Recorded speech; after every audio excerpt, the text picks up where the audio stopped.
Hello everyone, welcome back to my channel. I hope आप सब बहुत अच्छे हैं और अपनी लाइफ में बहुत ग्रो कर रहे हैं। आज आप लोगों के लिए अनदर रीडिंग। आज देखते हैं कि हम नेक्स्ट 72 घंटों में आपकी लाइफ में क्या कुछ चेंज आएंगे, और अगर आप इन नेक्स्ट 72 आवर्स में अपनी लाइफ में कुछ करना चाहते हैं, कुछ स्टार्ट करना चाहते हैं, कुछ नया स्टार्ट करने की प्लानिंग कर रहे हैं, तो क्या ये 72 घंटे आप लोगों के लिए अच्छे रहेंगे, क्या शुभ रहेंगे और कैसे करना है, हम ये भी देखेंगे। ठीक है, तो चलिए बिना किसी देरी के हम स्टार्ट करते हैं। ये रीडिंग कलेक्टिव रीडिंग है। मैं आशा करती हूँ कि सभी के साथ रेजोनेट कर जाए, और किसी भी तरह की कोई क्वेरी के लिए स्क्रीन पर दे नंबर से आप मुझे कांटेक्ट कर सकते हैं। तो चलिए फटाफट देखते हैं कि आज आप लोगों के लिए आज से ये रीडिंग स्टार्ट हो रही है, या जब भी आप देखेंगे तभी से स्टार्ट हो जाएगी। सो कलेक्टिव रीडिंग पर गौर फरमाते हुए देखिए कि आपके लिए यह 72 घंटे कितने यूज़फुल साबित हो सकते हैं। क्या ब्लेसिंग्स आएंगी, डिवाइन क्या गाइड करेंगे, आपको किस वे में गाइड करेंगे। ठीक है, चलिए स्टार्ट करते हैं। क्वीन ऑफ वांस, जजमेंट और 6 ऑफ पेंटिकल्स, हैंगमैन। ओके, दो कार्ड्स आए हैं, 10 of pentacles and 9 of swords, empress and moon. Okay, bottom में है 2 ऑफ सोर्ड्स। तो हम सबसे पहले आपकी राशि बताते हैं। एरीज लियो सैजिटेरियस हो सकती है आपकी राशि, जेमिनी लिब्रा एक्वेरियस हो सकती है ना, और साथ में टॉरस वर्गो कैप्रिकॉर्न हो सकती है। पाइसेस की एनर्जी बहुत ज़्यादा है। ठीक है, पाइसेस की एनर्जी है एंड यानी कि मीन राशि है, एरीज मेष राशि है, और लियो है, सिंह राशि है, धनु राशि है, कुंभ राशि है यहाँ पर, और वृषभ राशि है, और मकर राशि है, और यस इतनी राशियां हैं यहाँ पर सबसे ज़्यादा इम्पोर्टेंट। सो सबसे पहले आप लोगों के लिए मैं एक हो सकता है यहाँ पर जो आप लोग देख रहे हैं, शायद किसी किसी को एंजल नंबर 10 दिख रहा होगा। ठीक है, जो कि नया स्टार्ट को दिखाता है, एक कंप्लीशन को दिखाता है। मतलब अगर आप अपनी लाइफ में किसी भी चीज़ को पूरा नहीं कर पा रहे हैं, तो वो ये दिखाता है कि यस डिवाइन अब आपका समय शुरू कर चुके हैं। अब आपका समय, अच्छा समय जिसको हम कहते हैं, वो स्टार्ट हो चुका है। तो वो चीज़ें अब धीरे धीरे करके स्टेप बाय स्टेप आपकी लाइफ में आएंगी। यस, हार्ड वर्क्स होंगे, हार्ड वर्क होगा, मेहनत बहुत करनी पड़ेगी, बट आप जेन्युइनली अपनी लाइफ में जो कुछ भी चाह रहे हैं वो अब आपको अपनी लाइफ में मिलेगा। सो सबसे पहले तो मुझे यहाँ पर एक चीज़ दिख रही है कि आप किसी दो राहों पे अटके हुए हैं।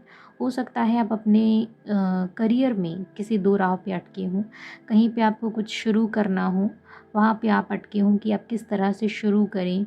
अगर आपको अगर आपकी स्टडीज़ में कुछ शुरू करना है, या कहीं जॉब में अप्लाई करना है, किसी जॉब को छोड़ना है तब नई जॉब को एक्सेप्ट करना है, इस तरह की अगर कोई सिचुएशन है, तो वहाँ पर डेफिनेटली आप दो राहों पे खड़े हो और आपको ऐसा लग रहा है कि आपको क्या करना चाहिए, आपको स्टैंड लेना चाहिए या स्टैंड नहीं लेना चाहिए। और इसकी वजह से मुझे ये भी दिख रहा है कि आप काफ़ी समय से आपकी स्लीपिंग साइकिल ठीक नहीं चल रही है, आप सही से सो नहीं पा रहे हैं, आपको काफ़ी ज़्यादा परेशानी हो रही है, और आप डिवाइन पर भी छोड़ रहे हैं, आप ईश्वर से प्रार्थना कर रहे हैं कि आपको कोई राह दिखाएं, कुछ संदेश दें, कुछ तो ट्यूशन्स दें कि आप अपनी लाइफ में कैसे सब कुछ बेहतर कर पाओ, क्योंकि शायद आपके फाइनेंशियल प्रॉब्लम्स ठीक नहीं चल रही है। और यहाँ पर एक चीज़ मेजर डिसीजन ये भी हो रहा है कि आपका जो पर्सनल इशू है, वहाँ पर भी आपको अपनी लाइफ में काफ़ी दिख रहा है रूडली बिहेव करना पड़ रहा है। मतलब सामने से अगर कोई पर्सन आपको छोड़कर गया है, तो वहाँ पर भी आप चाहते तो हैं अपनी लाइफ में मूव ऑन करना, बट वो कर नहीं पा रहे हैं। और जैसे कि आप मूव ऑन करना चाह रहे हैं, तो उसमें भी आपको दो राहों में आप खड़े हुए हो। तो इस तरह की यहाँ पे कोई सिचुएशन दिख रही है, बट डोंट वरी। आगे आने वाले 72 घंटों में जिस तरह से मुझे यहाँ पे दिख रहा है कि जो फुल मून की एनर्जी है, उसका तो बहुत ज़्यादा आप पे असर पड़ रहा है। आपके मन में कहीं ना कोई ऐसी बात है जो आप अपने ही मन में रख रहे हो, क्योंकि आप अपनी लाइफ में इतना ज़्यादा हैंग्ड हो कि उस बात को आप बाहर किसी से बोल नहीं सकते हो, क्योंकि अगर आप बोलोगे तो लोगों को ये फ़ील होगा कि ये बंदा या ये बंदी मतलब ये क्या चाहता है अपनी लाइफ में, क्या ये जेन्युइनली कुछ स्टेबिलिटी चाहता है या नहीं, या कुछ करना चाहता है या नहीं, कि ऐसे उल्लू बना रहा है। तो इस वजह से आप अपने दिल की बातों को सामने से किसी से कहते भी नहीं हो। बट यहाँ पर मुझे जो मेजर 4 कार्ड दिख रहे हैं, जो जजमेंट को दिखा रहे हैं, 6 ऑफ पेंटिकल्स बैलेंस को दिखा रहा है, 10 ऑफ पेंटिकल्स एक अच्छी फैमिली को दिखाता है, और 3 है, 3 नंबर है जो बुध का है ग्रह, और एम्प्रेस है कार्ड जो दिखा रहा है कि देखो आप अपनी लाइफ के एम्प्रेस हो। ये बात आप अपने दिमाग में ढान लो।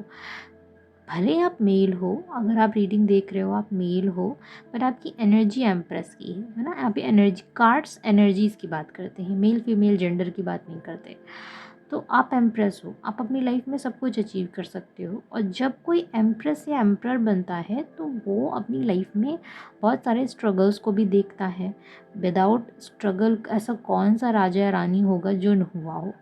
तो जब भी कोई किसी बड़े पद पर पहुंचता है, किसी एक ऐसे पद पर पहुंचता है जहाँ से उसको अपनी लाइफ की सारी प्रॉब्लम्स ख़त्म हो जाती हैं और उसके बाद उसकी अचीवमेंट्स आती हैं, तो वहाँ तक पहुँचने के लिए उसको थोड़े बहुत तो स्ट्रगल करने ही पड़ते हैं।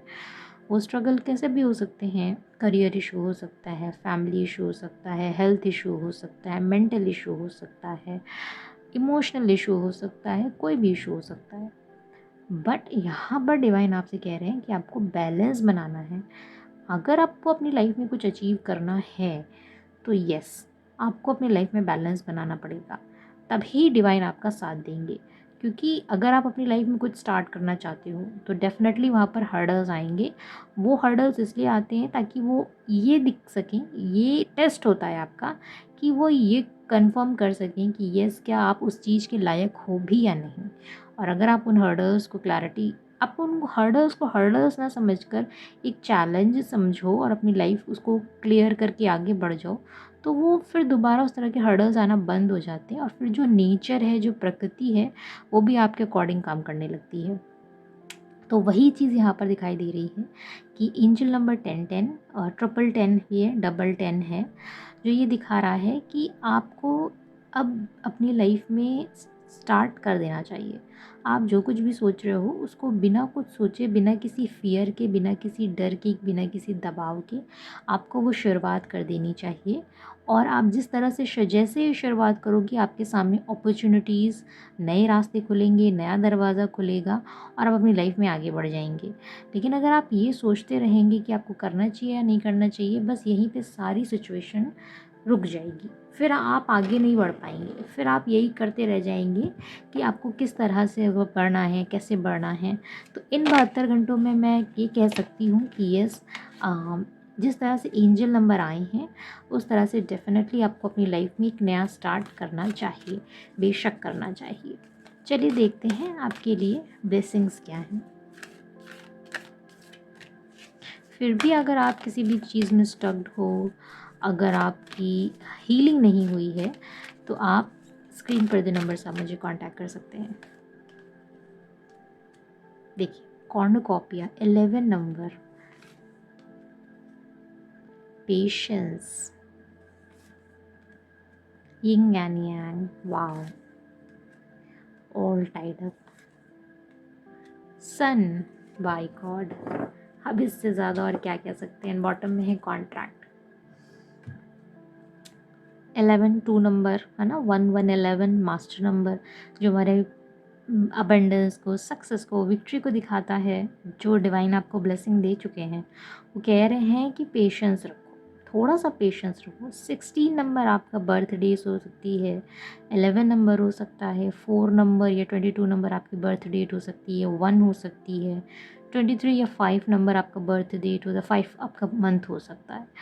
तो डिवाइन आपसे ये कह रहे हैं कि पेशेंस रखो। अगर आपको अपनी लाइफ में सक्सेस चाहिए, सिर्फ मटीरियलिस्टिक नहीं, मतलब सब, सिर्फ आपको इसकी ऐसी सक्सेस नहीं चाहिए कि सिर्फ करियर से रिलेटेड सक्सेस नहीं चाहिए। अगर आपको जेन्युइनली इमोशनली सक्सेस चाहिए तो आपको पेशेंस रखना होगा। वो नेगेटिव चीज़ों को रिलीज़ करना पड़ेगा। जैसे कि कुछ ऐसी टॉक्सिक बातें हैं जो आपके माइंड में भरी हुई हैं और आप उन चीज़ों से निकल ही नहीं पा रहे हैं, आप उनको बार बार सोचते हैं, फिर आप अपनी लाइफ में कुछ अच्छा करने जाते हैं तो वो बातें आपके दिमाग में बार बार आती हैं, फिर आप वहीं पे रुक जाते हैं। तो ये चीज़ें आपको छोड़नी पड़ेंगी। आपको अपनी लाइफ में नेगेटिव चीज़ों को छोड़ना पड़ेगा और पॉजिटिविटी को अपने अंदर गेन करना पड़ेगा और पेशेंस रखना पड़ेगा डिवाइन टाइम का, सही समय का। आप मेहनत करना स्टार्ट करिए। आप कुछ भी स्टार्ट कर रहे हैं, हम एक एग्ज़ाम्पल लेते हैं। फॉर एग्ज़ाम्पल मान लीजिए आपका आपके पार्टनर से झगड़ा हुआ है और आप बात नहीं करना चाहते, बट अगर आप चाहते हैं कि रियूनियन हो जाए तो एक स्टार्टअप कर सकते हैं। आप सही समय का इंतज़ार मत करिए, आप स्टार्ट कर दीजिए। सामने से पेशेंसली आप स्टार्ट करिए और नेगेटिविटी को वहीं पे छोड़ दीजिए। डिवाइन टाइम, ईश्वर का जब समय आएगा वो चीज़ अपने आप आपके सामने आ जाएगी, वो चीज़ अपने आप आपके सामने झुक जाएगी। लेकिन आप ये सोचेंगे कि आप स्टार्ट ही ना करें और फिर आप सोचिए अपने आप सारी चीज़ें हो जाएं, तो वो पॉसिबिलिटी नहीं है। इसीलिए यहाँ पर ये बात कही गई है कि अगर आप इन 72 घंटों के अंदर कोई चीज़ नई स्टार्ट करना चाहते हैं, कुछ नई शुरुआत करना चाहते हैं, तो डेफ़िनेटली कर सकते हैं। यिंग एंड यांग का कार्ड आया है जो यहाँ पर स्पेशली सोलमेट और ट्विन फ्लेम कनेक्शन को दिखाता है। अगर आप अपने पार्टनर से सेपरेशन मोड में हैं, नो कॉन्टैक्ट सिचुएशन में हैं और अगर आप ये सोच रहे हैं कि आप बात करो या ना करो, आप कोई स्टार्ट करो या ना करो, तो मैं आपको सजेशन दूंगी कि येस, आपको स्टार्ट करना चाहिए, आपको एक स्टेप आगे बढ़ना चाहिए, आपको बात करनी चाहिए। क्योंकि शुरुआत तो पहल तो किसी न किसी को करनी ही है। अगर आप अपना ईगो छोड़कर सामने से एक स्टेप ले लेते हैं तो उसमें कोई गलती नहीं है। हर बार किसी को इतना ज़्यादा लेट डाउन फील कराना भी अच्छी बात नहीं होती है। बाकी द सन आया है, आप जो भी करेंगे डिवाइन आपका साथ देंगे, आपके लिए एक नई एक नया अपॉर्चुनिटी, एक नई सक्सेस, एक नया रास्ता सब खुलेगा। बस आपको पेशेंसली सब्र के साथ काम करना है। और अगर आपका किसी तरह का कोई लीगल कॉन्ट्रैक्ट है तो वो भी आपका कंप्लीट होगा, वहाँ पर भी कमिटमेंट इश्यूज़ होंगे, जो कमिटमेंट इश्यूज़ हैं वो भी ख़त्म होंगे। उसके नीचे आया एडजस्टिंग पॉसिबिलिटीज़। जो पॉसिबिलिटीज़ हैं वो जेन्युइनली आपको दिखेंगी कि हाँ, यहाँ पे ये चीज़ हो सकती है, यहाँ पे ये चीज़ हो सकती है। तो आपको कुछ नहीं करना, बस पेशेंस रखना है, सब्र रखना है, स्टार्ट कर देना है बिना कुछ सोचे कि रिज़ल्ट क्या होगा। हमें गीता में भी यही बात लिखी है, कर्म करिए और फल की इच्छा मत करिए। तो बस आप कर्म करिए, फल की इच्छा मत करिए, डिवाइन टाइम आएगा, वो चीज़ें अपने आप हो जाएंगी। बट आप इन 72 घंटों के अंदर डेफिनेटली स्टार्ट करो, बहुत शुभ टाइम है आपका। फुल मून की प्रोबेबिलिटी है, फुल मून का पूरा पूरा असर है, आपके सारे काम बनेंगे। ठीक है, all the best, have a great day, take care, जय हिंद, जय भारत, अपना ख्याल रखिएगा, बाय।